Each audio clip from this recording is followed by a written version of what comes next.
నంది దగ్గర మాత్రమే మీరు ప్రదక్షిణాన్ని ప్రారంభం చేయవలసి ఉంటుంది. కాబట్టి నందీశ్వరుడి దగ్గర ప్రదక్షిణాన్ని ప్రారంభం చేసి వెళ్ళేటప్పుడు దేవాలయంలో మహామంటపము, అర్ధమంటపము, ముఖమంటపము అని 3 మంటపాలు ఉంటాయి. ఈ 3 మంటపాలు దేనికి గుర్తు అంటే స్థూల సూక్ష్మ కారణ శరీరములకు గుర్తు. ఈ 3 శరీరములను నేను అధిగమించేటటువంటి అదృష్టం నాకు కలగాలని కోరుకోవడం ముఖమంటపాన్ని, మహామంటపాన్ని, అర్ధమంటపాన్ని, ముఖమంటపాన్ని దాటాలి. దాటేటప్పుడు శివాలయానికి ప్రదక్షిణం చేస్తే ఒక్కమారు చేస్తే చాలు, 3 మార్లు చేస్తే విశేషం. ఎందుకని 3 మాటలు? భగవాన్ రమణ మహర్షి ఎందుకు గిరి ప్రదక్షిణం చెయ్యాలి అన్నదానికి చెప్తుండేవారు.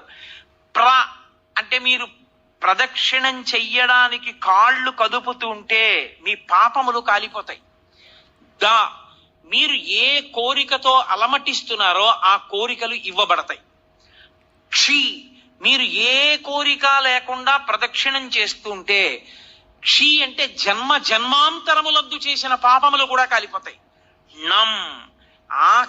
ఆఖరి ఊపిరి దగ్గర పాపపుణ్యములు లేని స్థితి కల్పించి మోక్షం ఇవ్వబడుతుంది. ప్రదక్షిణం, అందుకు శివాలయ ప్రదక్షిణం.